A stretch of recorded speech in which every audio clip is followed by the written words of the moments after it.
Ladies and gentlemen, welcome to the Tech Educator Podcast, coming to you live each and every Sunday night at 7 p.m. Eastern with your hosts, Jeff Herb, John Samuelson, Sam Patterson, and Jeff Bradbury.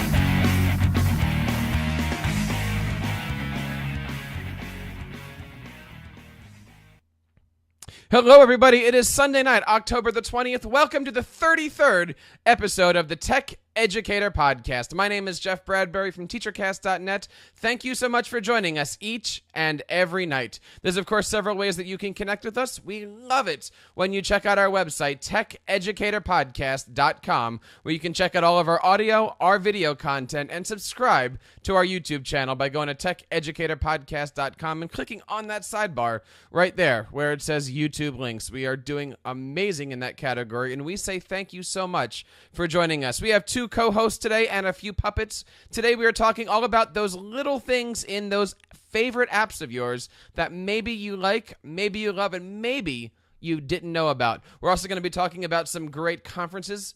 Now, I'm going to use the word right now, and I don't want to get Walker upset, but yesterday I met George Couros face-to-face.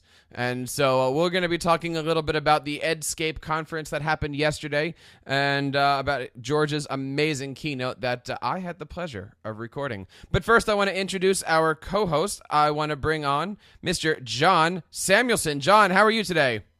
I'm okay. How are you doing? I'm doing well. Now, you're playing doctor tonight, but not the doctor that we're used to hearing you play about. That's right. I am taking care of sick baby that has been screaming probably since about the time we couldn't take it to the doctor, and it just is screaming mercilessly. And so we take it on car rides, we take it on walks, we take it all over the place, but he just sniffles and cries, and luckily we can take him into the doctor tomorrow. So it's hard. And then we have the other three Sammy felons running around that are loosey-goosey because they know they can get away with murder. So we're trying to get that going for them. Nice.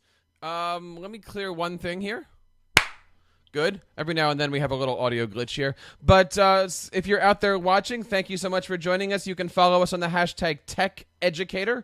And if you're on Twitter, and if you're not, if you're watching on TeacherCast.tv live every single Sunday night at 7 o'clock Eastern, you can, of course, use our chatwing.com/TeacherCast chat box there. We love it when you guys interact with us. Now, John, I don't want to turn this into a weekly Daddy MD kind of chat thing, but what do you do? I mean, you know, my wife and I right now are going crazy because those little things are active in there. We've come to the conclusion that either we have three humans or a bunch of frogs swimming around there. What do you do when your child decides to not feel well?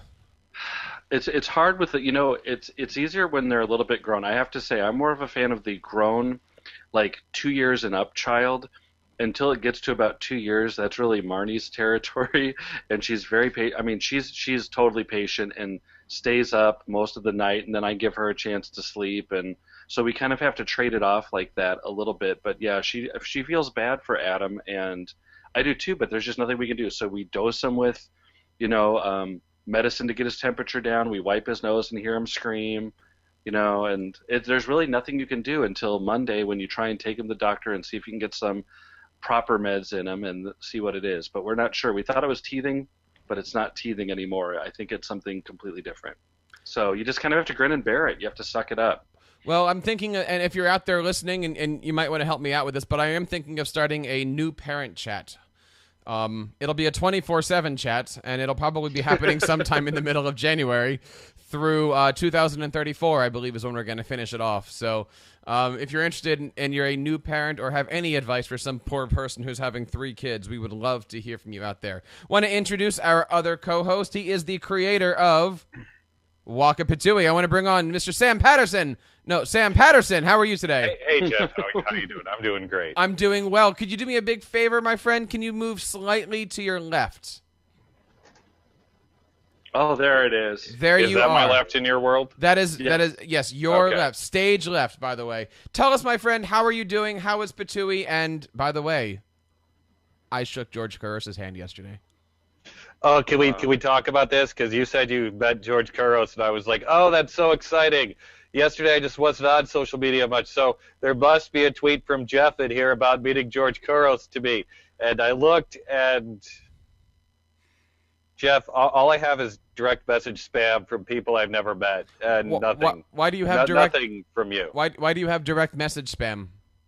Oh, direct message Oh, spam. It's been gosh. coming down like cats and dogs this my week. gosh, it's been If raining. cats and dogs were things that fell all over the place, Ugh. they aren't. What about like llama and baby poop? Could that also fall?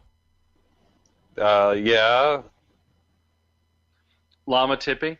Llama tipping. There you go. Recklessly off course. I don't know what we're talking about anymore. How are things on the Patui land? Patooeyland's going really well. This week, we're actually having the Edu Puppets co-moderate the chat. Oh, wow, that sounds like so much fun. Well, the Twitter chat? Yes, Yeah, they Walker. don't have arms. How are we going to do that? They're going to record a lot of the stuff ahead of time using Siri, and I'm going to help them get it into TweetDeck. But they're actually going to be, and actually, John, this was partially inspired by you and the Lady Geeks. We're going to be talking copyright on Patooey this week. Yeah, and our responsible use Yes. and those kinds of issues, because as teachers, a lot of us end up with kind of a working policy that is just fine until we do something like get tablets in our classroom and start broadcasting what we're doing, and what maybe was slightly irresponsible now becomes illegal in public. So you really have to think, like, when you're a connected educator, you have to think differently about copyright. And Waka and Carrie and Pai Pai and Stuart are all going to kind of lead a conversation about that. I'm looking forward to that because I've recently run into a little bit of copyright issues myself. It does have to do with George. Can I have a George conversation here, Waka, without getting yelled at?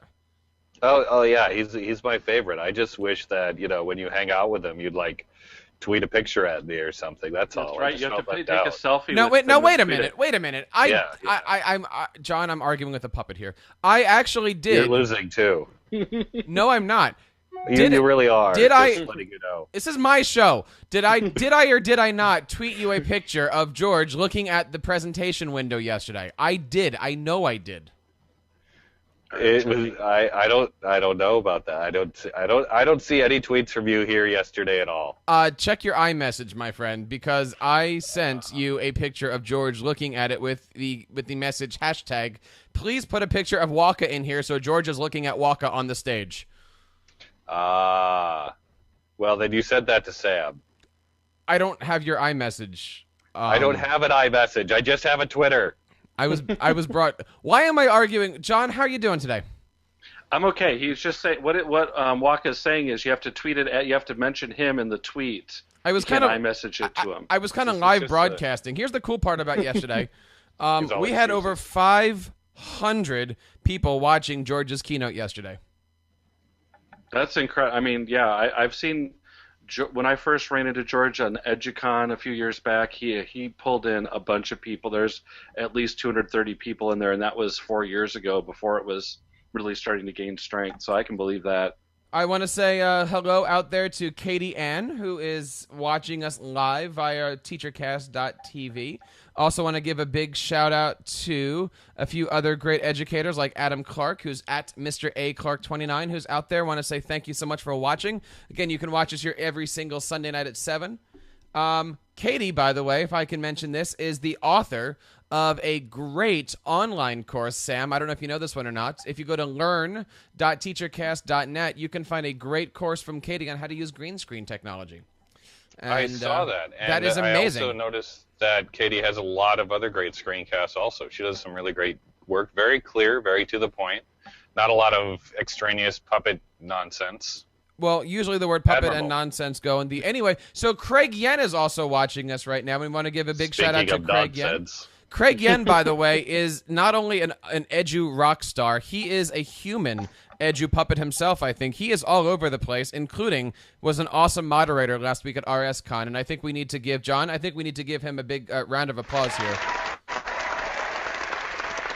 He did. He moderated my session, so thanks. He was great for that. And, of course, there's a lot of amazing professional development out there. RSCon was just ended. We also currently had, I think it's even over today, but we had Connected Librarians conference that was going on. That was one of those Steve Hargadon things. And also next week coming up, we have the K-12 online 13 conference. I forget what the whole thing is called, but that was actually kicked off last week with an amazing pre-conference keynote by the one, the only, the Shannon Miller. So if you haven't gotten a chance to check out all the stuff that's happening over there, it's K-12 online, I believe it is .com. I have a presentation there on how to do WordPress, and it was really, really nice. Now, do you guys have any conferences coming up that you're working on or doing, maybe? Sam, John? I have one, and then I have one, and then I have one more. That's two. I have 3 this week. So Tuesday I'm going to the Mobile Mania conference in Beaumont, Texas, and I'm doing 2 sessions.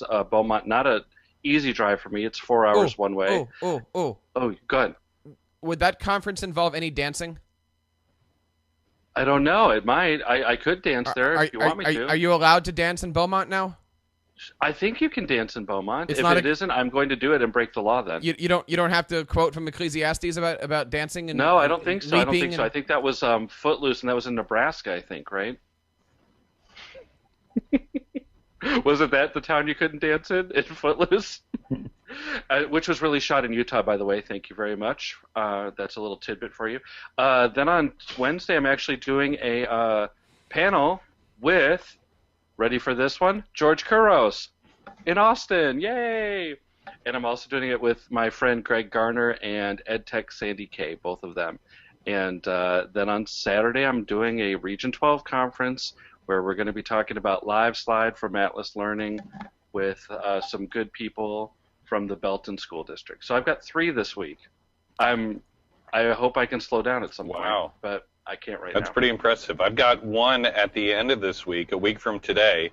Actually, hey guys, I don't know if I'm on this podcast next week because I'm going to be broadcasting live from JED Camp SF Bay, which is an ed camp specifically organized for Jewish educators. Bring them all on. We can bring them all on. Yeah, okay.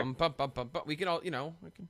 We'll be wrapping up right about when this kicks off, so I'll broadcast live from the after party. Hey, can we be a part of the SmackDown? I'm hosting the SmackDown, so there you go. But I think the SmackDown's at 3. Do we want to come on an hour earlier to do the SmackDown? 3 would be 6 o'clock Eastern. I would be willing to come. 6 Eastern. Yeah. Wait a minute. We have to do a quorum here. Craig, can we come on an hour early next week if we needed to? Craig Yen? Let's do it. Let me double check my. While we're doing that, Craig is mentioning here that it's K12 online conference K12onlineconference.org. And Katie also has a presentation that day. That's going to be awesome. Check that stuff out. Hey, I also forgot I'm moderating BYOT chat on Thursday night as well. Awesome. So there's 4 things. So if you have any 3:30. SmackDown's at 3:30. So let's come on a half hour early and do it. If you have any tomatoes, please bring those with you. That'd be fun. All Sam would have to do is put on his Google Hangout and just turn it over there. We could watch him work his magic. That'd be kind of fun. That would be fun. We could have TeacherCast broadcast the SmackDown. Yeah. Yeah, that'd be awesome. So, who doesn't love a good SmackDown? Just today I was talking with Debbie. Wait till the triplets come. The head of the school we're going to be at, and I was saying, so you know what's really great for broadcasting is when I have my very own super special internet. And they agreed to that, so hopefully that'll work together. Nice. And speaking of super special, there's been a lot of wonderful things happening here. There was a few people that actually asked me earlier, a few weeks ago, they were asking about lesson plans. And lesson plans are one of those odd things that we have to do every single week, which reminds me, it's Sunday night and I have to do my own lesson plans. But I actually did a show with a great website called uclass.org. That's uclass.org. And they're a site where you can create, share, and even get paid for your lesson plans. And if you check us out over there, teachercast.net/YouTube, we put up our stuff. Also, teachercast.net/iTunes, you can download that episode. But it's a great company called uClass. You can share, create, and if somebody else uses your lesson plan, you actually get paid for it. So that's kind of neat. So check that stuff out. It's like teachers pay teachers for lesson plans. It's a little bit more controlled. I don't know anything about Teachers Pay Teachers, so I don't want to comment on that. But when you put a lesson plan up with the objective of getting paid for it, they actually have a review panel of about 20 to 40 some teachers. I don't remember the number, but they actually have teachers out there that are reviewing the lesson plans and rating the lesson plans. And of course, it's not just like put up a document. They want you to put all the materials and the links and the apps and all those other things. So, does somebody check the spelling? Yes. So if you, that's, my TPT big issue so far is that about 25% of it's spelled wrong. That's just right, and that's because they don't go over it. You can submit it whatever you want to Teachers Pay Teachers. Right. That much I know. So that's the poor teachers not spelling correctly. They're probably elementary teachers. Bless their heart. Yeah, UClass is great, and I also today signed up for. I know this is gonna hurt a little bit, but I actually signed up today for EduBlogs. So if you go to teachercast.edublogs.org, I believe it is, I actually signed up for it to make a demo site, because in a few weeks I'm going to be down in Atlantic City for the New Jersey Educators Association conference. And I'm very much looking forward to that. The brand new TeacherCast booth is going to be down there. Yes, we have version 2 of the broadcasting booth. And that's going to be down there. I've actually got a large classroom, probably about 50 to 60 people or so are going to be doing a one-to-one learning lab with me, learning how to do WordPress and how to create a 21st century website. So I signed up for EduBlogs. It was great. It was easy. I got to tell you, it was so much easier to start a blog on EduBlogs than it was on WordPress.com. If you've ever done a WordPress.com blog, they're great, but there's so much advertisement. But to do EduBlogs, it literally was a 5-minute sign-in, and I was in, and I can't wait for that. And I want to say thank you out there to our friends at EduBlogs. Ronnie is a great guy. We've already done one show together, and if you're looking for a blogging platform, try EduBlogs. But today we're talking all about apps, and we're talking about those little tricks in those apps that maybe you haven't heard of. Maybe you are using an app and you want to learn how to use it more. And Sam, you've got a couple apps that you were looking at earlier that you're doing some neat things with them. One of them was revolving around puppets, wasn't it? Yes, I'm a big fan of the app Puppet Pals, and I'm looking forward to coming up in the next 2 weeks. I'm going to be working with the first graders, and they're going to make a movie with Puppet Pals. And Puppet Pals is, let me point my camera at my iPad here, see what we can get going. Puppet Pals is an app that allows you to create very simple puppets and move them around. And there's 2 versions of the app. There's version 1 and version 2. And just to be super clear, version 2 is completely useless for education as far as I can tell. Why is that? Well, you can't change the background. And the thing with Puppet Pals is when you change the background, you can make it anything you want, which allows you to create essentially instructional. Let's see. Okay, so hopefully there. Sam is updated to iOS 7. We see. Yes, on this one. On the iPad 2, I haven't yet because there just isn't room. So I use the first version of Puppet Pals, and this allows me to import backgrounds from my camera roll. So then I can use the app to create instructional podcasts about how to use other apps. Or like this week, I made a review of an app starring one of the puppets with Puppet Pals. So, but starring actually one of my own puppets. What we're doing with the first graders next week is they're actually going to take pictures of coral animals that they make up. And then we're going to turn those pictures into puppets, and then they're going to take pictures of, we have a coral reef here that some of the kids crocheted a number of years ago, and we're going to take pictures of that coral reef, and that's going to be the background, and then the animals that they create are going to walk in front of that background. So like with this one, I've taken screenshots of this app, and I'm using their Abe Lincoln puppet to kind of do the introduction. And then Waka comes on and talks about the app. And it's a really simple way to make a recording, because literally as I'm doing this, I'm just dragging the puppet around with my finger as I'm talking. And the nice thing is it makes it really easy. We should have a change of background here in a second. I can preload 5, 6, 7 backgrounds in here at a time, so I can just change the slide that's in back as I'm recording. So if you have students making observations, there we go. If you have students making observations about something they've learned, they can show step 1, 2, and 3.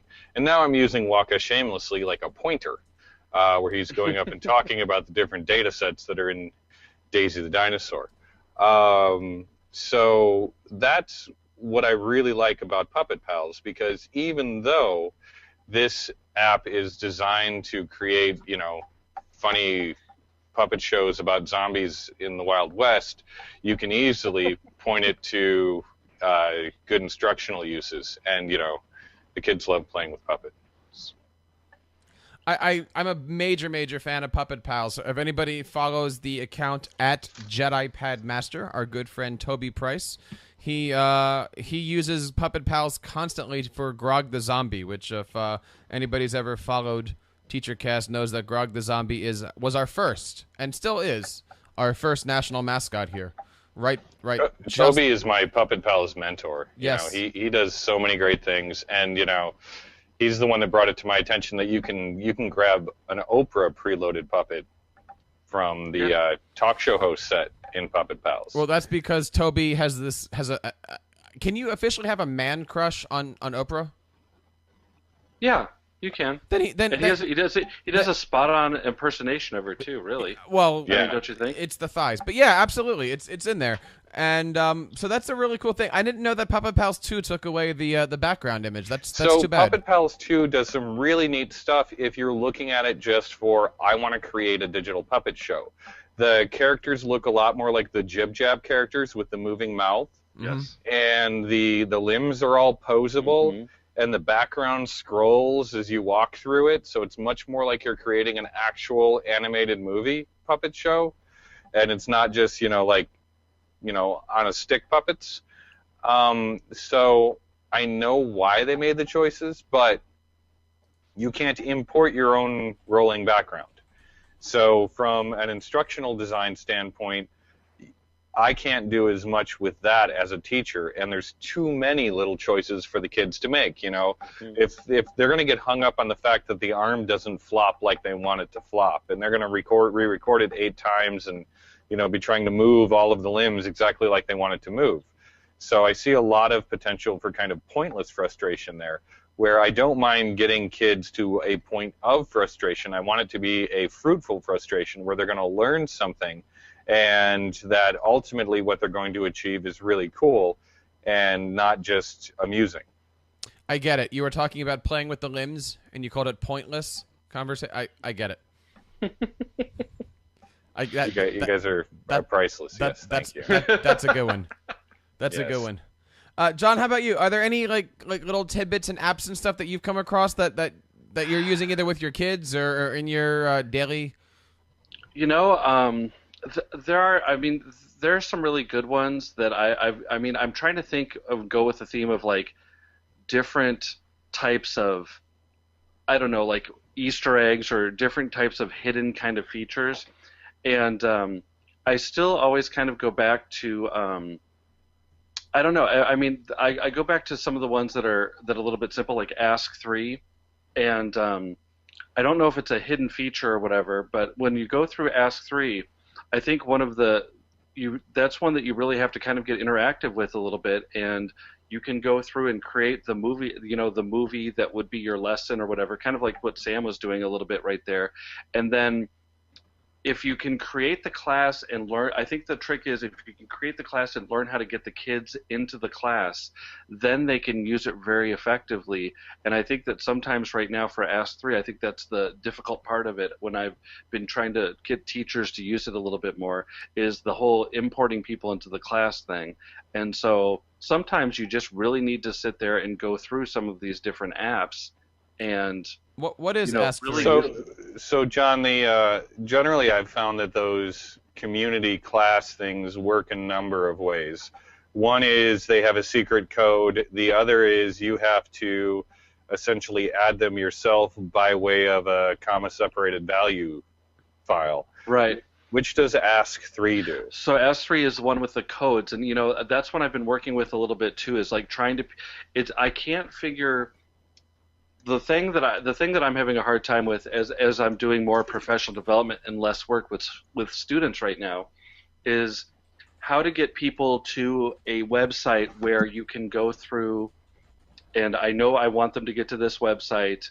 Some of them will listen, some of them will Google search and have a hard time getting there, but then to enter the code in. Like once I can get them in the room, that's really the trick. But even for a group of professional educators, like I had all week this last week, it's hard to get. Like I would love to just use a QR code and beam them out there, or I'd love to be able just to put a bookmark on a website, but it's hard. I don't know. I can't figure out the perfect way. Ask3 will you have to go to the app, and then inside the app you have to put the code in, and it's just a hard thing sometimes because. So Craig's tweeting or saying that Chirp might work well.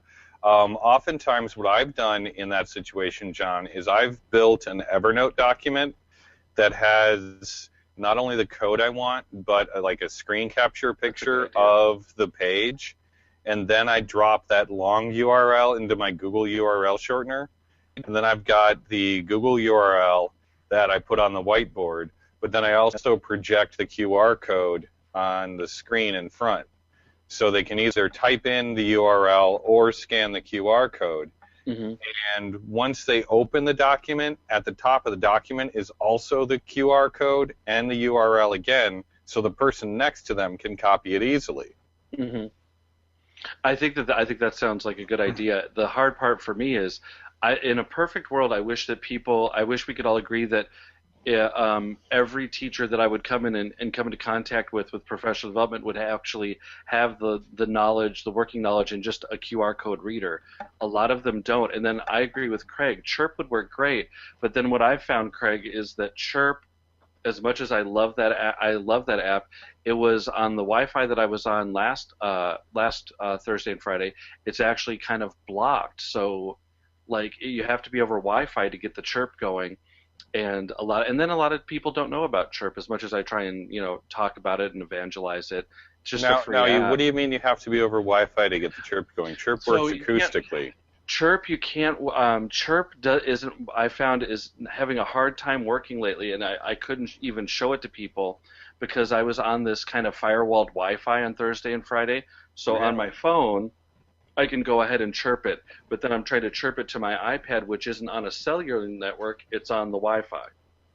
And for some reason, it was just completely blocked. So finally I got my iPad on the Wi-Fi, and it still wouldn't go. It said there's a problem with this chirp. And then when I tried to do it with my friend, I tried to just chirp it to my friend on her phone, then I found out it worked. So you can block chirp on a Wi-Fi, I guess. It was a really locked down Wi-Fi, but there are some of those out there where they are really locked down.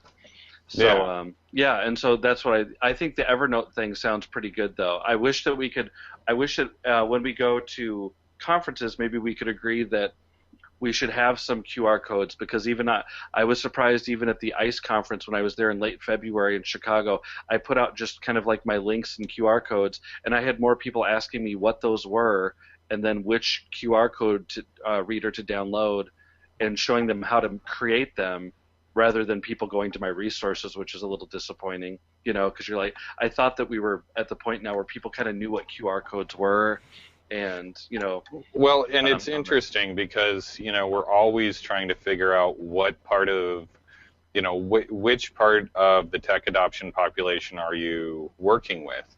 And you kind of have to work with all of them at the same time. Like, we want to use QR codes, but we also have to always be prepared to teach about QR codes, because they're not going to learn what a QR code is until it's useful to them, and you might be the first person who's kind of requiring them to use it.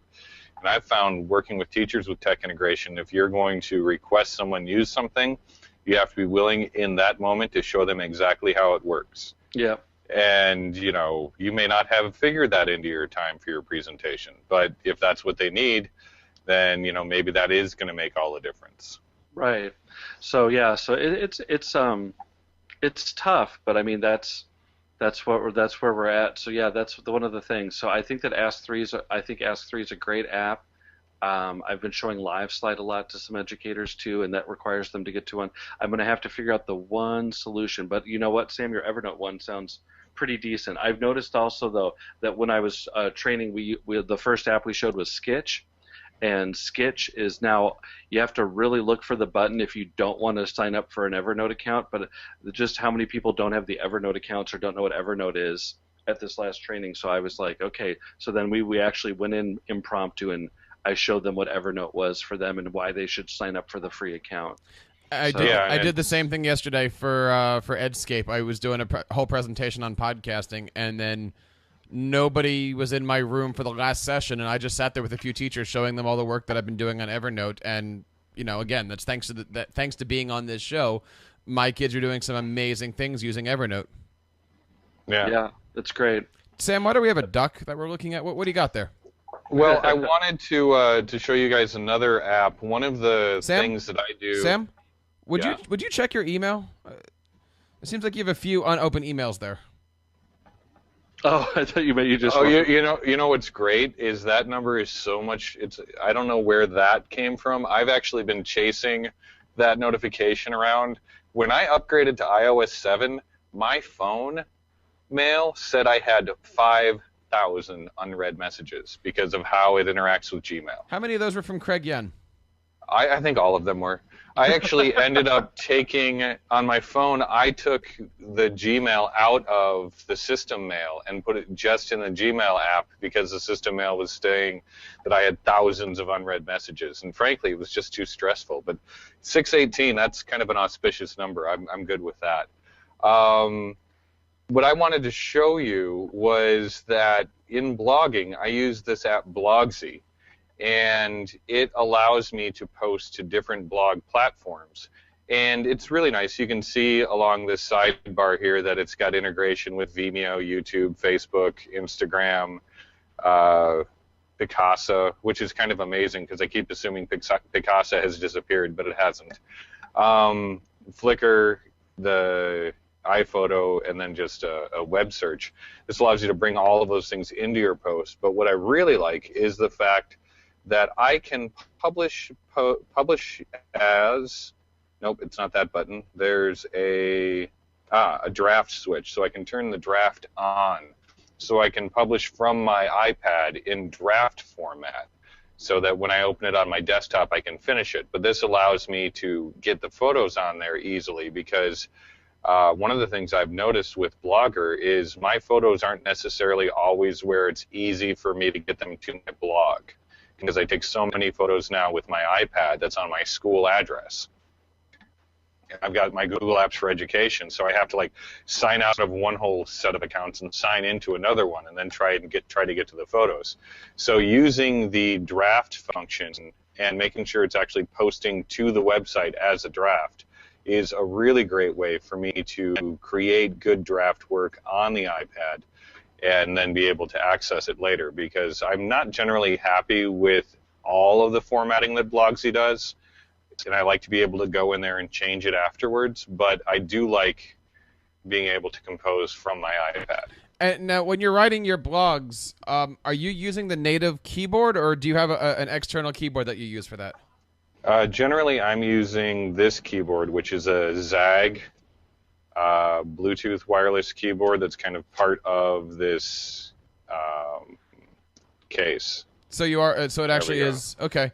Yeah, it's an actual keyboard that's connected, and it took a little bit after I installed iOS 7 to get that back to happy and connected all the time. There was some weird interference with my phone. I had to put my phone and its Bluetooth in the other room in order to get it to pay proper attention to the iPad. But once it was associated, that worked out great. There's some people here that are listening, and again, you can listen to the Tech Educator podcast each and every Sunday night at 7 o'clock Eastern, and follow us over at techeducatorpodcast.com. Sam, if we were going to follow your blogs, I know you've got 2 blogs that you're currently working on, aren't you? I am. I've got mypaperlessclassroom.org, and that's a blog that focuses on pedagogy and technology, and it's kind of like my technology integration blog that started when I was an English teacher and now is continuing to look at my work integrating technology into the K-5 classroom mostly, but some 7th grade stuff. And this week we'll actually be talking about this really cool little book series by ASCD. It's their ARIA series. It's a book that is like, what is this, 45 pages long? No, by the time we get to page 40, we're all ready to like lesson plan checklists. Wow. And this one's called Teaching with Tablets. And John, last year you would have been all over this, because as an EdTech integration specialist, this is the book I want to give to my teachers, because it says that, here's kind of level 1 stuff, but look at synchronous guided instruction via Nearpod. And then most of this book, it's about 30 pages on how something like Nearpod or Socrative can really help teachers revolutionize the way that they're doing synchronized guided instruction in a tablet-based classroom. So I'm excited to get that into the hands of some of my teachers. And this week, that'll be reviewed on the website. And with any luck, I'll get to a couple of the others. There's 4 in the series. Fostering Grit, which... That's about grit? Yep, Grit.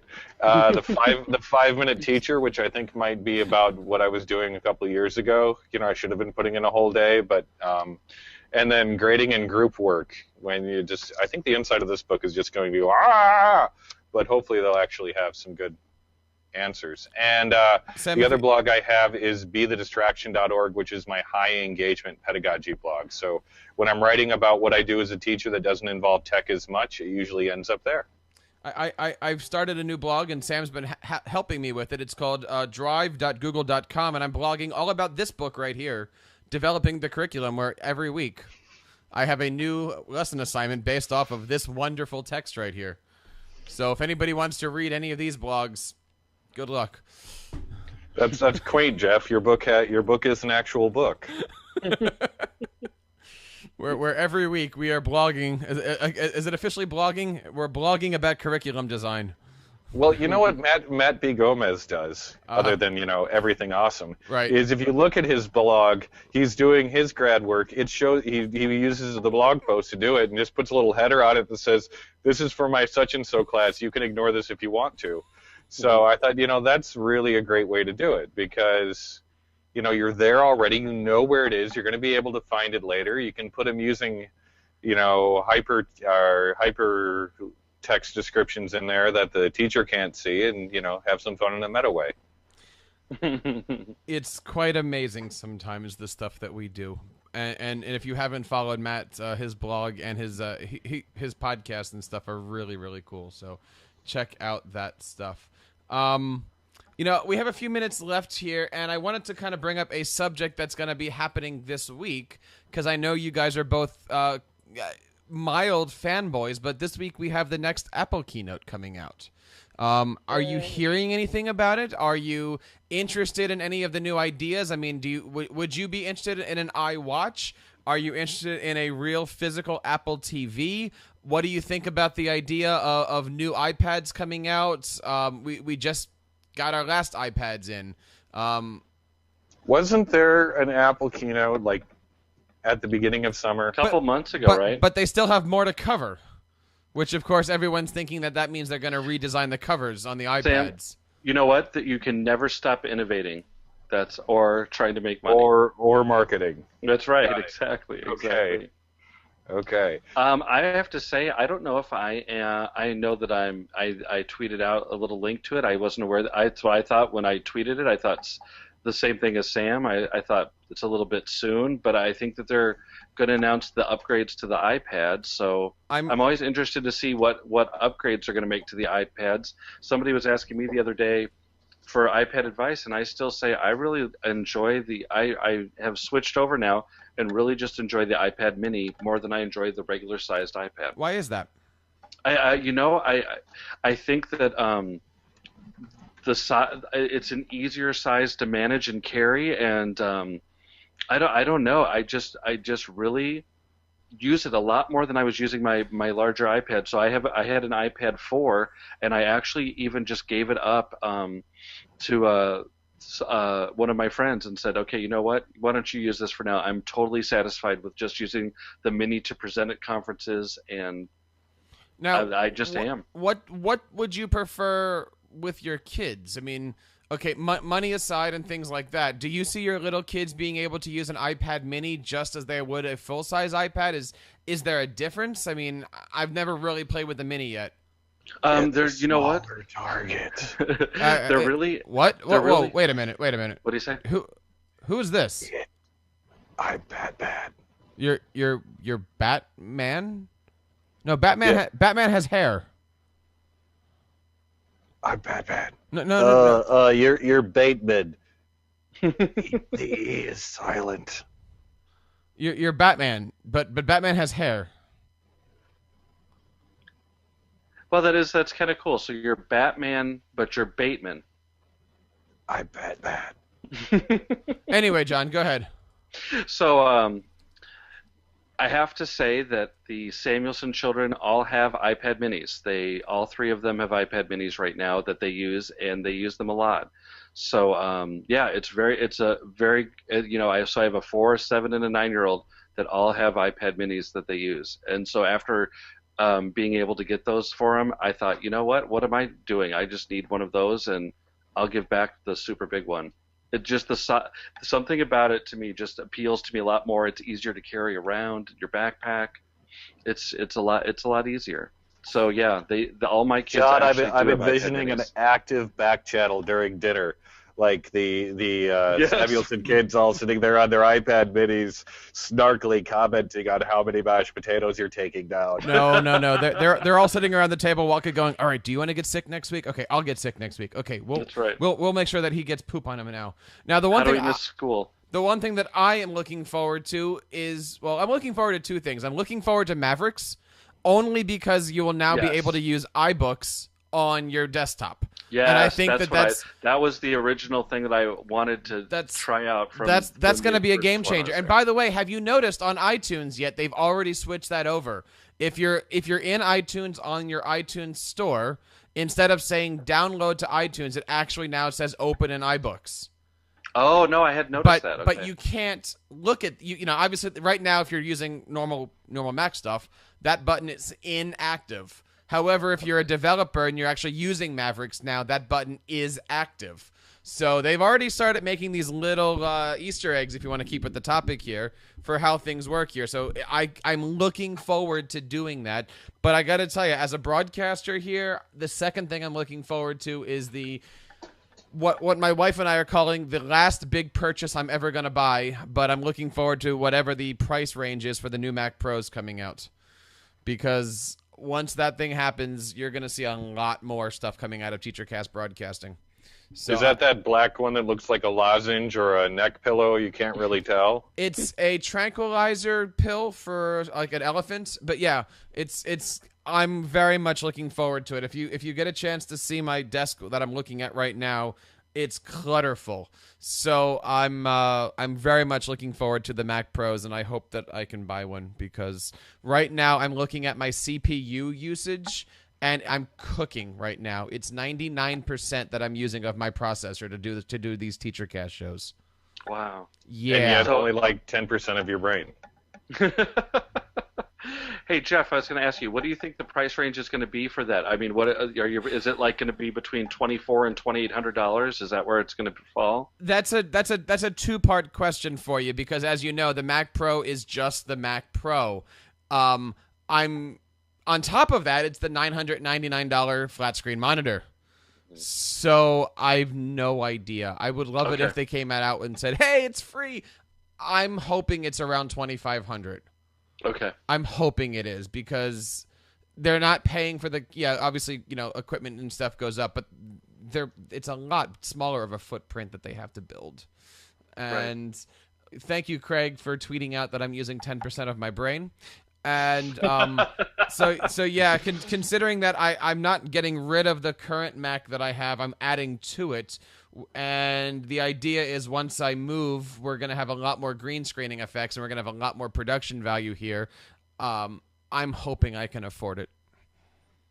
He Yeah. says with triplets coming.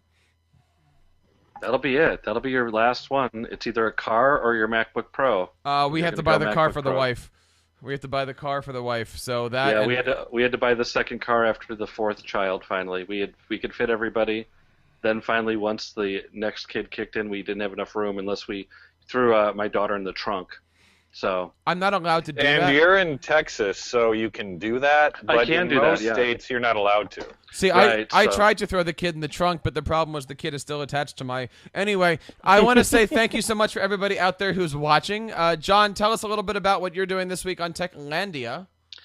Okay, well, we did have a great interview last night with Brett Clark from just north of Louisville, and his talking about his Chromebook rollout, which was very interesting to hear about. And they sound like in the Clark County School District, I think it's the Greater Clark County School District. Is Yes. that right, Jeff?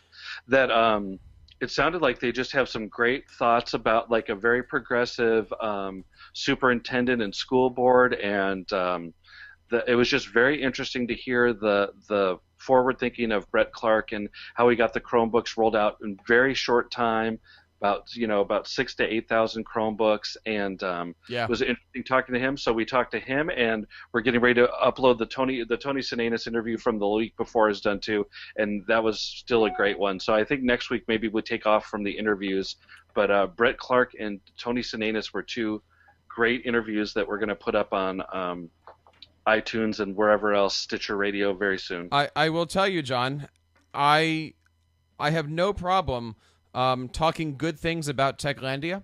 And in fact, yesterday at Edscape, I had somebody come up to me and they're like, "Are you the podcast that had Tony Sinanis on?" And I said, "Yes, I was, and thank you for watching it." Tony's a great guy. Tony was a great guy. So Yes, he is. yeah, so we'll have to see what happens. We got very good feedback, and Brett Clark threw a little Jeff Bradbury love in the podcast. So I'm hoping that maybe I'll just cut out that snippet for you real quick, and I'll send it to you, Jeff, so you can hear it. I would love to, and I think the That'll best. be his ringer. I think the best part about Tony, and if you follow Tony, you'll catch this on his Twitter account. He has a picture of him with his BAMI award, which is for outstanding principal, and hey, we love technology. But he's standing in front of the World Book Encyclopedias, which just tells you Whoops. everything you need to know about education right now. That's right. Sam, what are you doing this week over at? Are we still at patui.org? We are at patui.org, and that's due for a little updating, but I was playing in the other blog this weekend, so I'll get to that. But this week on Patui, we are going to actually have the Edu Puppets co-moderate a session on copyright, so that should be really amazing. We're kind of taking another step further in the direction of EdTech Twitter chat puppet show convergence. So Now you're supplying the voices for the puppets at the same time? Or well, you're just, I mean, are they just typing for themselves? They're just going to be tweeting. There's not going to be. I can't tweet in 6 voices and operate the actual puppets at the same time. But we're going to work on. Well, there is a way to do that. If you create, I've been thinking about this. If you create enough tout accounts, or if you create one tout account, you know what tout is? Tout is a 15-second video. But you can create the video, you can save the video, and then you could actually have it auto-tweet whenever you need it to. So you can actually have the videos of the different puppets. I'm giving you things to think about. How many places can you differentiate to in that scheduled tweeting? Because some apps, like Hootsuite, let you, or it might not be the same anymore, but it used to be just 5-minute intervals. TweetDeck will let you do by the 1 minute. But it's a little crazy, but I'm trying to find something that lets you schedule tweets down to seconds. Well, because I I'm trying to apologize. get interaction. I spoke up. I didn't mean pre-recorded. But if you had it, but again, you could do a 15-second video with Waka, and then at the moment you wanted to, then you hit it out, and it tweets, and it'll tweet Waka asking the question. And then you get ready because you're not doing live video this week, right? You're just doing the pre-recorded stuff. So you can actually have Waka ask the question at 7:08, and then while the chat's going on, you can record the next 15-second video with Dewey. Or wait, no, I'm sorry. Right, Dewey, right. Dewey's too young to do it, I guess. But That's we can't have Dewey on tout. He's 4. well, I'm with you. That'll be next week's chat. The internet safety. We'll do copyright this week and safety next week. All for I know. Connected Educator Month. That'll Looking probably forward be to us, due to us too, because we probably did Right, something we're wrong. really just talking about your podcast, John, but we'll do a new It's like- code, don't worry. Hey, you know what? Speaking of that, have you? I wanted to talk about this real quick. Do you guys know when the hour of code? I see all these things for the hour of code. Do we know when the hour of code actually is, or is there a hashtag for it? I've never heard Because of it it. looks really cool. It's code.org, and Okay. my principal's supposed to be introducing me to them this week, because that's definitely something I want to get in on. In actually 2 weeks, we're trying to get Shannon Miller on our show to talk about coding with little kids. I don't know if you saw it, John, but I did a post earlier this week on coding grades K through 5, and on iPad apps. And she wrote a great post this week about Botlogicus, which is a similar thing, but it looks web-based, and they've got a Kickstarter. So there's a lot of people kind of developing things in the realm of coding for little kids. And code.org, the hour of code is coming, they say. Good. And Okay, they that's want where I wanted to teachers go. to do an hour of code, and they've got like everybody. Like you go to their webpage, and it's really just 2,000 pixels tall, all about everybody from Bill Clinton to Richard Branson about why kids need to learn to code. And they're actually looking for teachers to participate in the hour of code. So if you're a teacher who loves technology, loves programmatic thinking, and you're willing to support that movement with an hour of your class, check it out, code.org. Yeah, that looks cool. Well, thanks for that, Sam, because I've been looking all over. I'm like, there's got to be a hashtag or something. I keep getting all these articles about it. So Yeah, The one no, that- it's pretty exciting. I saw the one that came out this week that I'm going to try out is called Lightbot, Light bot, and that's supposed to be, it was $2.99, but that's supposed to be a new iOS app that is programming for the youngsters as well. So I haven't checked it out yet, but I did buy it and download, so I could have my daughter check it out for me. Oh, cool. Let me know. I'm interested in how effective it is, but I also am interested in specifically how much text they have to interact with.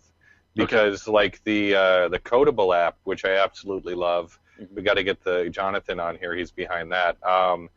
That is great because they actually have little built-in screencasts that give you the instructions by doing what it is that you need to do, and there's no text anywhere on the page. So while I totally believe in teaching reading and everything, to be clear, this builds a situation where if that were a barrier, they would still be able to get to the logic of it.